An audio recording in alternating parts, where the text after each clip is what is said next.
Bismillahirrahmanirrahim. Assalamualaikum warahmatullahi wabarakatuh. Alhamdulillahirabbil alamin. Wa bihi nasta'inu ala umuri dunya waddin. Wassalatu wassalamu ala asyrafil mursalin wa ala alihi wa sahbihi wa man sara ala nahjihi wa tamassaka bisunnatihi ila yaumiddin, amma ba'd. Jamaah sekalian yang dirahmati Allah Subhanahu wa taala, kita awali dengan bersyukur kepada Allah. Alhamdulillahirabbil alamin. Allah telah antarkan pula kita kepada bulan Dzulqa'dah, salah satu bulan haram di dalam Islam. Bulan haram itu 4, 3 berurutan, 1 nanti di pertengahan, artinya tidak berurutan. Yang berurutan itu Dzulqa'dah, Dzulhijjah, Muharram, dan terakhir nanti Rajab. Banyak ulama telah membahas berdasarkan petunjuk yang diberikan oleh Rasulullah tentang keutamaan bulan haram, terutama Dzulqa'dah, Dzulhijjah, dan Muharram. Konkretnya Bapak Ibu sekalian, keutamaan Dzulqa'dah, Dzulhijjah, dan Muharram ini adalah itu disebut dengan bulan pelaksanaan ibadah haji. Maka dalam tradisi orang jahiliyah, sekalipun dalam tradisi jahiliyah, mereka sangat menghormati bulan-bulan haram ini. Bahkan mereka sudah sepakat tidak boleh berperang di bulan haram ini. Alasannya adalah karena begitu menghargai bulan-bulan Muharram, bulan-bulan haram ini. Kita pada kesempatan yang sangat terbatas ini akan menjelaskan sedikit tentang apa yang terjadi dalam rentetan di akhir hayat Rasulullah SAW, mulai dari Dzulqa'dah dan Dzulhijjah dan beberapa waktu setelahnya. Dan insyaallah taala penjelasan ini mudah-mudahan akan menambah wawasan kita terhadap persoalan-persoalan yang kadang-kadang masih ditanya oleh umat Islam tentang perkembangan Islam sekarang. Kita awali Bapak Ibu sekalian, Rasulullah melaksanakan ibadah haji itu mulai berangkat dari Madinah, itu bulan Dzulqa'dah seperti yang kita jalani sekarang ini. Karena puncak haji itu nanti bulan Dzulhijjah tanggal 9 di Arafah. Beliau berjalan dan ternyata haji Rasulullah SAW ini walaupun sekali tapi langsung disebut haji wada, yaitu haji perpisahan. Karena Rasulullah SAW tidak melaksanakan ibadah haji seumur hidupnya kecuali sekali, dan umroh ada 2 kali. Bulan Dzulqa'dah beliau berangkat. Bulan Dzulhijjah ketika beliau di Arafah turunlah wahyu terakhir yang sangat masyhur oleh kita. Al-yauma akmaltu lakum dinakum wa atmamtu alaikum ni'mati wa raditu lakumul islam madinah. Ini adalah ayat pamungkas. Istilah kita membungkus semua syariat dan semua wahyu yang Allah turunkan. Dan ini menjadi Al-Quran yang terakhir Allah turunkan di hari Arafah. Bagi yang mengerti sejarah akan tahulah bahwa di antara sahabat yang menangis ketika ayat ini turun adalah Abu Bakar As-Siddiq radhiyallahu anhu. Ketika semua orang bergembira karena Allah telah pilihkan Islam ini kepada kita dengan sempurna, ada satu sahabat yang menangis, yaitu Abu Bakar As-Siddiq. Ketika beliau ditanya, "Wahai Abu Bakar, kenapa engkau menangis? Sementara Allah telah ridho kepada kita terhadap Islam ini." Beliau mengatakan, "Sudah jadi hukum alam. Apabila misi telah disampaikan, maka orang yang membawa misi akan pulang.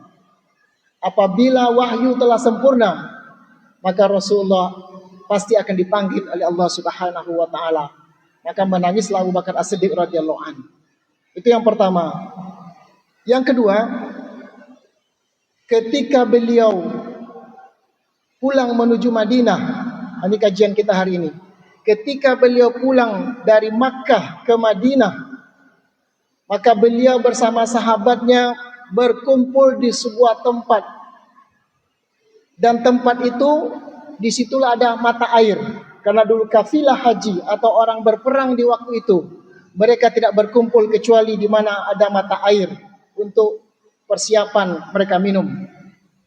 Tempat itu tidak jauh atau dekat Juhfah, yang tempat itu dikenal dengan Ghadir Khum, di mana Khum itu artinya ada mata air di situ.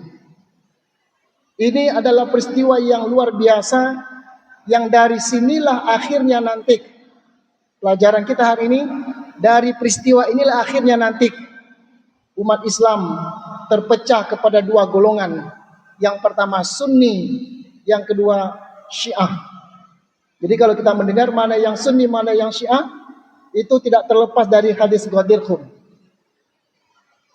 Kaum muslimin rahmati Allah Subhanahu wa taala, di dalam peristiwa tersebut, maka Rasulullah sallallahu alaihi wasallam bertanya dan berkhutbah kepada sahabat.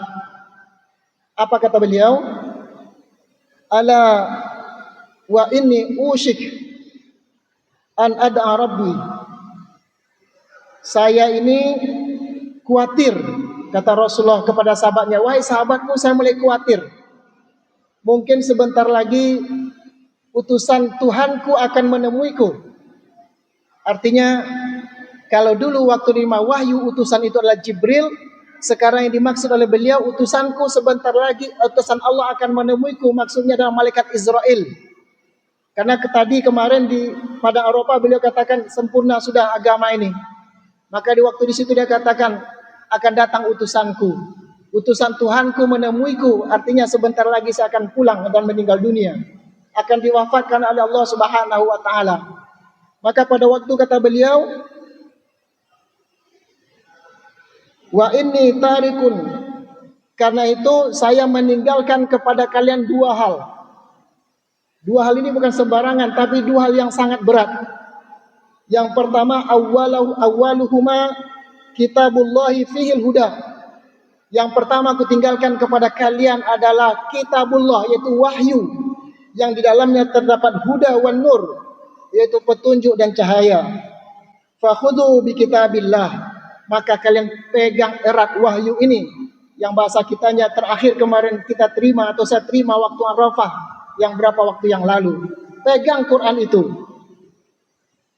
Wastamsiku bih, pegang erat-erat Quran itu. Kemudian beliau mengucapkan sebuah kata-kata yang dari sinilah akhirnya berbeda pendapat. Wa ahli baiti, dan juga kalian berpegang teguhlah kepada ahlul baitku, kepada keluargaku.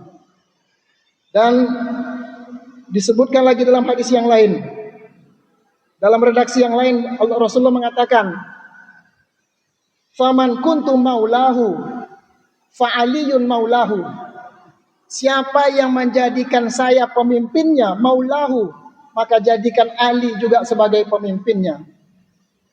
Ini hadis Ghadir Khum. Sejak itu setelah itu pulanglah Rasulullah bersama sahabatnya.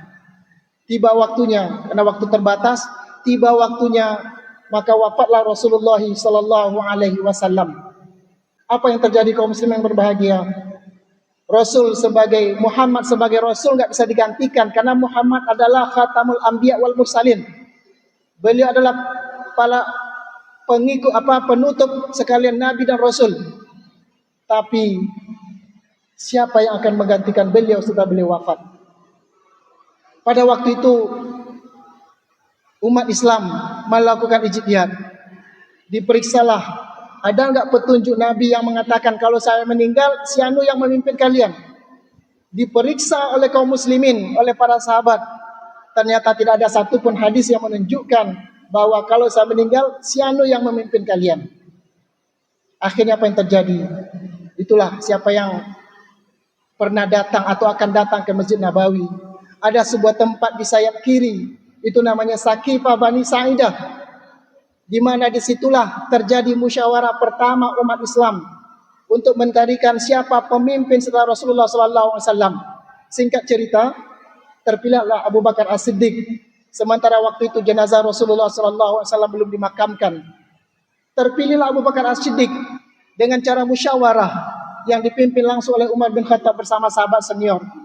Sementara Ali bin Abi Thalib masih berada di rumah duka mendampingi jenazah Rasulullah sallallahu alaihi wasallam. Maka sejak itu terpilihlah Abu Bakar As-Siddiq sebagai khalifah pertama. Tapi kaum muslimin yang berbahagia, oleh orang yang akhirnya kita sebut Syiah hari ini, menolak dengan tegas terpilihnya Abu Bakar As-Siddiq sebagai khalifah pertama. Apa alasan mereka? Alasan mereka adalah karena dulu Rasulullah pernah berpesan di Ghadirhum, man kuntu maulahu fa'aliyun maulahu. Barang siapa yang dia menjadikan aku sebagai pemimpinnya, maka jadikan juga Ali sebagai pemimpinnya. Atas dasar itulah kelompok Syiah akhirnya menolak Abu Bakar. Bukan hanya Abu Bakar yang dia tolak, termasuk penggantinya juga Umar bin Khattab. Bukan Umar saja, termasuk Utsman bin Affan. Bukan itu saja, dia tolak Ummul Mukminin Aisyah radhiyallahu anha. Bahkan mereka kafirkan ketiga sahabat ini, keempat sahabat ini, karena dianggap telah merampas kekuasaan yang telah dititip oleh Rasulullah sallallahu alaihi wasallam. Akhirnya kaum muslimin yang berbahagia, Syiah tidak mau ikut musyawarah di Saqifah Bani Sa'idah, maka dia tetap berpegang kepada hadis Ghadirhum. Sementara Ahlussunnah wal Jamaah merasa bahwa hadis ini tetap sahih, tetapi tidak ada petunjuk yang mengatakan mengangkat Ali sebagai pemimpinnya. Maka di dalam Sunni disebutkan sumber kekuasaan itu adalah musyawarah, sementara dalam Syiah menyebutkan sumber kekuasaan itu adalah hadis Ghadirhum. Sejak itulah akhirnya secara politik Islam berpecah. Bahkan saking jauhnya perpecahan tersebut, sampai-sampai Syiah sudah mengkafirkan Abu Bakar, Umar, Utsman, dan Aisyah radhiyallahu anha. Alasan mereka adalah, ini saya baca dalam sebuah buku, Al-Wajiz fi Fiqh Khilafah, yang ditulis oleh Syekh Shalih Al-Sawi. Beliau menyatakan bahwa kenapa Syiah menolak? Karena beliau katakan, walaupun Abu Bakar terpilih, tetapi Ali lah yang berhak. Walaupun Ali yang tidak terpilih, tapi dialah yang paling berhak. Dengan demikian, taulah kita dalam ceramah singkat ini bahwa awal malapetaka perbedaan pendapat di kalangan umat Islam ini adalah karena memahami siapa yang akan menjadi pemimpin setelah Rasulullah SAW meninggal. Mudah-mudahan penjelasan singkat ini menjadi pemahaman bagi kita bahwa Sunni itu adalah yang menerima sahabat-sahabat Abu Bakar As-Siddiq, sementara Syiah karena dia menolak akhirnya mereka disebut Rafidhah, bahkan bisa saja mereka mengkafirkan Aisyah radhiyallahu anha. Subhanakallahumma wa bihamdik, asyhadu an la ilaha illa anta astaghfiruka wa atubu ilaik. Wassalamualaikum warahmatullahi wabarakatuh.